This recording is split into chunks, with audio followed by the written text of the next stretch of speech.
हिंदू धर्म में तीर्थ यात्रा का विशेष महत्व है। यह न केवल धार्मिक आस्था का प्रतीक है, बल्कि आत्म शुद्धि, मोक्ष और भगवान की कृपा प्राप्त करने का महत्वपूर्ण साधन है।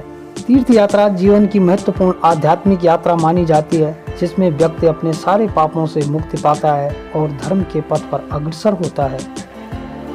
भारत के चारों दिशाओं में तीर्थ स्थल हैं। उत्तर में बद्रीनाथ, दक्षिण में रामेश्वरम, पूर्व में पुरी और पश्चिम में द्वारिकापुरी।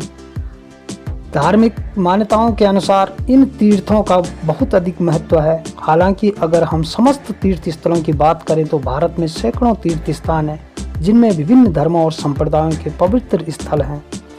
चार धाम बद्रीनाथ, केदारनाथ, गंगोत्री, यमुनोत्री, सप्तपुरी, वाराणसी, हरिद्वार, मथुरा, अयोध्या, कांचीपुरम, उज्जैन, द्वारिका, शक्तिपीठ, देवी माँ के 51 शक्तिपीठ, ज्योतिर्लिंग, भगवान शिव के 12 ज्योतिर्लिंग। तीर्थ यात्रा हिंदू धर्म की एक महत्वपूर्ण परंपरा है, जो व्यक्ति के धार्मिक, आध्यात्मिक और सामाजिक जीवन में विशेष स्थान रखती है। तीर्थ यात्रा का मुख्य उद्देश्य भगवान की कृपा प्राप्त करना है, आत्मिक शुद्धि और पापों से मुक्ति पाना है और इसे शुद्ध मन और आस्था के साथ करना चाहिए।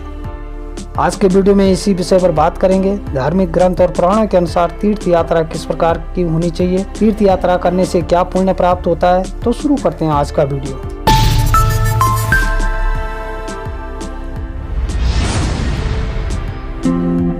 सबसे पहले हम बात करते हैं तीर्थ यात्रा किस प्रकार करनी चाहिए। नंबर 1, माता पिता के साथ तीर्थ यात्रा पर जाएं। अगर आप अपने माता पिता के साथ तीर्थ यात्रा करते हैं तो आपको अवश्य यात्रा का पुण्य प्राप्त होगा। हिंदू धर्म ग्रंथों के अनुसार जब तक आपके माता पिता सक्षम है, तब तक आपके लिए अकेले तीर्थ यात्रा करना उचित नहीं है। अपने माता पिता को ही आप तीर्थ यात्रा कराएं, जिससे आपको तीर्थ यात्रा का पुण्य प्राप्त होगा। साथ ही माता पिता का आशीर्वाद भी मिलेगा और माता पिता की सेवा करना किसी तीर्थ यात्रा से बढ़कर है। धार्मिक मान्यताओं के अनुसार यह कहा जाता है कि जब तक आपके माता पिता जीवित हैं, आपको उनके बिना तीर्थ यात्रा नहीं करनी चाहिए। इन सब मान्यताओं के पीछे मुख्य कारण यह है कि माता पिता के आशीर्वाद और सेवा के बिना कोई भी धार्मिक कार्य पूर्ण नहीं माना जाता।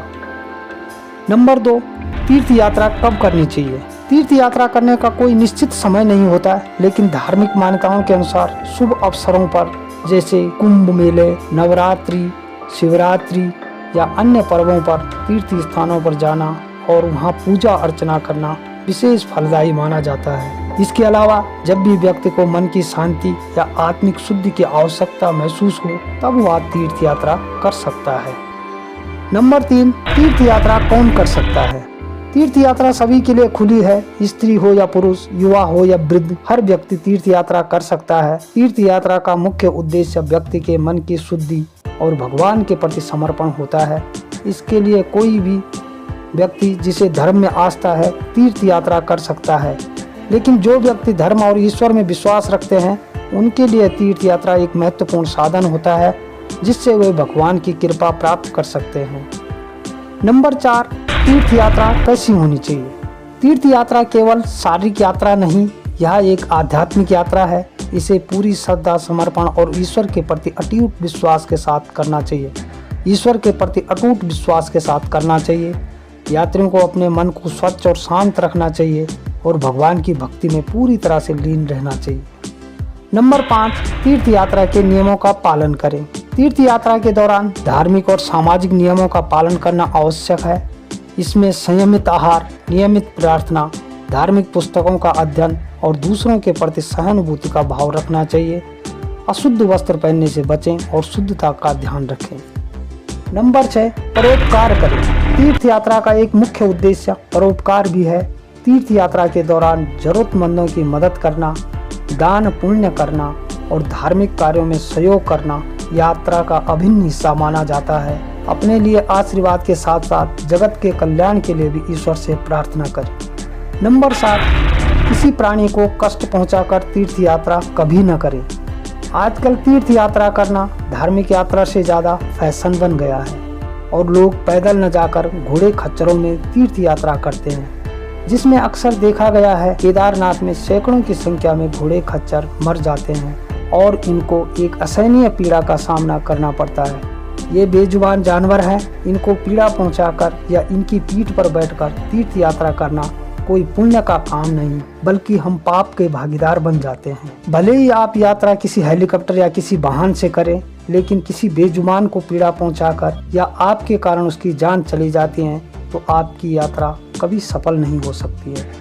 अब बात करते हैं यात्रा करने से हमें क्या फल प्राप्त होता है। सबसे पहले हमें आत्मिक शांति का अनुभव प्राप्त होता है। तीर्थ यात्रा करने से व्यक्ति को मानसिक और आत्मिक शांति प्राप्त होती है। यह यात्रा व्यक्ति को ईश्वर के निकट ले जाती और उनके मन को शुद्ध करती है। पापों से मुक्ति मिलती है।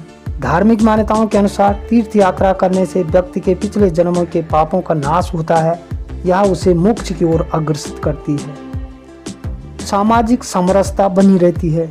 तीर्थ यात्रा के दौरान विभिन्न जातियों, धर्मों और संस्कृतियों के लोग एक साथ आते हैं, जिससे सामाजिक समरसता और आपसी भाईचारे का विकास होता है। शारीरिक और मानसिक संतुलन बना रहता है। तीर्थ यात्रा न केवल आध्यात्मिक लाभ देती है, बल्कि शारीरिक स्वास्थ्य में भी सुधार लाती है। कठिन पहाड़ी मार्गों पर चलने से शरीर की सहन शक्ति और मनोबल में वृद्धि होती है। अंत में तीर्थ यात्रा हिंदू धर्म की एक अनमोल परंपरा है, जो व्यक्ति के जीवन में शांति, संतोष और मोक्ष प्राप्त करने का माध्यम बनती है।